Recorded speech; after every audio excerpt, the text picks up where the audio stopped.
Hello mga mare! So, gagala na naman ang inyong Disney Princess. Kahapon ganap pa pala ito pero ngayon ko lang na-edit at mai-upload kasi tinamad ang inyong Disney Princess. Pagpasensyahan niyo na po yung boses ko ngayon kasi masakit po yung lalamunan ko at maingay rin dito sa bahay. So, ayun nga, nag-decide kaming gumala pagkatapos ng aming finals kasi deserve daw namin. Syempre, deserve talaga namin.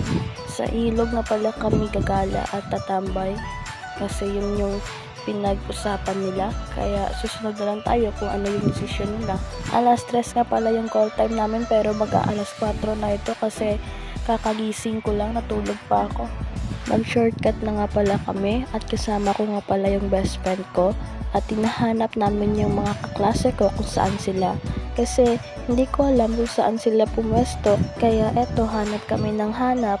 Habang naghahanap kami, may biglang tumawag sa akin. Akala ko nga kung sino Si Christopher nga lang pala kasama yung mga kaibigan niya at hinahanap rin nila yung mga kasama namin. Nakita na nga pala namin yung punong sinasabi nila na tatambayan namin, ngunit wala sila roon. Nagtataka nga ako kasi sabi nila dito daw kami magtitipon-tipon. Nangungulit pa nga dito si Christopher, tignan niyo. Ang sama-sama talaga ng ugali.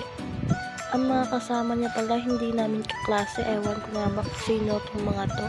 Ay, napapagod na nga yung Disney Princess niyo kakalakad, mga sis. Ang init-init pa, nasaan na ba kayo? Mga kaklase ko talaga, hilig-hilig pa magpahanap. Ilog yung pinag-usapan tapos nakalumihan sila. Ay, amot. Tinatamad nga sana ako pumunta kaso pupunta ako para sa kanila. Baka kasi umiyak pag di ako pumunta Cherries. Nga pala, congrats nga pala sa mga kaklase ko dahil natapos namin yung exam namin at yung mga activities na tumambak sa amin ng mga nakaraang araw, nakasurvive rin kami. Ang hirap pala talaga maging estudyante pero carry lang para rin naman sa future. Mahilig nga lang pala kami magreklamo pero hindi kami susuko. Nahanap na nga pala namin sila at eto si Jaren sumasad boy pa. Paano ba naman? Hindi pinili. Cherries! Etong view po na to is part pa rin po talaga ng ilog at nasa unahan is dagat na. Kasi yung bunganga ng ilog at dagat ay magkasama lang. Nagsama na nga pala yung dalawang to, si Christopher at si Rich Paul. Ayan, tumalon pa si Rich para pumunta kina Richie. Sina Alison at Reggie nga pala yung nasa unahan, ewan ko nga ba kung ano yung ginagawa nila doon. Eto nga pala kanina yung kasama ko. Sama ko na rin to. Bibili nga pala muna kami ng pagkain namin kasi nagugutom na po kami. Street foods lang po sila tapos kami ng kasama ko is magbabatchoy kami kasi yan yung cravings ko, bahala kayo dyan. At dito na kami sa batchoyan. Umorder na nga pala kami, hinihintay na nga lang namin. Hindi ko na po pala naisama dito at bumalik na rin kami sa dagat upang magkwentuhan, magsaya o ano man dyan. Inaasar pa nga namin dito si Jaren kasi ikaw ba naman ma-broken hearted. Pero okay lang yan, marami pa namang babae dyan. Maghintay ka lang, dadating rin yung para sa'yo. Trust the process. Ang ganda nga pala ng sunset dito. Papunta nga pala kami sa unahan. Kasi ano yung purpose ng gala nyo kung puro upo lang naman yung ginagawa nyo, di ba? Tinawag ko na nga pala dito si Reggie para siya naman yung humawak ng cellphone ko at para masama rin ako sa video. Ang pandak na namin tignan dito, paano ba naman yan matangkad yung kumahawak ng camera? Nag-aasaran pa nga kami dito habang naglalakad, paano ba naman? Nagbibiruan, parang mga tanga. Minsan nga lang pala namin ito ginagawang gumala ng magkakasama kasi alam niyo naman, busy sa buhay at may mga sariling mundo rin kami. Kaya naisipan namin gumala dito kasi gusto lang namin i-move on yung utak namin sa exam kasi tapos na. Pero hindi pa talaga tapos kasi may isang subject pa kami na kukunin mamayang gabi.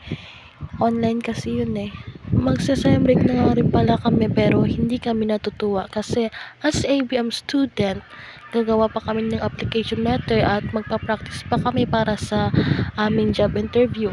At ang aking role naman sa aming job interview is ako yung manager. Syempre, bahala kayo dyan. At si Tricia naman yung applicant at si Matthew yung secretary ng company ko. Ay wow, may company ka?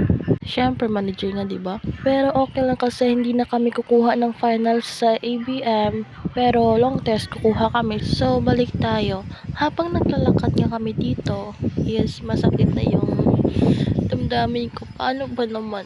Basta, kaya ko na i-share dito. Private na yun eh. Ganito talaga ako kasi kapag may dinadamdam na masakit, hindi ko na sinasabi sa iba. Alam ko naman kasi sa sarili ko na kaya kong dibdibin, na kaya kong tiisin, na ako lang yung nakakaalam. Kaya nga rin pala ako sumama dito para libangin yung sarili ko kasi masakit nga yung nararamdaman ko. Nagpapasalamat nga ako sa kanila kasi kahit konti kami napasaya nila ako. Lalo na tong si Reggie, ang saya-saya niya kasama. Hindi ka talaga mauubusan ng tawa pag siya yung kasama mo. Pabalik na nga pala kami dito kasi uuwi na kami. Konti na nga lang kami kasi yung iba umuwi na rin. Parang hinatid lang namin sila kasi doon pa sa unahan yung mga bahay nila, malayo pa. At malayo rin yung lalakarin ulit namin. Pero syempre, carry lang. Na-carry nga pumunta, pabalik pa kaya? Nakakapagod nga lang pero okay lang. Ginusto rin naman namin. Umangkas na nga pala kami kay Jean para konti na lang yung lalakarin namin. At para mabawasan yung pagod. Sa crossing nga lang pala kami nagpahatid kasi iba rin yung way na dadaanan niya, iba rin yung sa amin. Sayang rin naman sa gasolina niya kapag hinatid niya pa kami. Bumaba na nga kami at ito naglalakad na, pero bago ako umuwi, ihahatid ko muna yung best friend ko sa bahay nila at tumambay na rin ako doon para magkwentuhan kami ng mama niya. So, eto lang guys, hanggang dito lang po. Bye bye!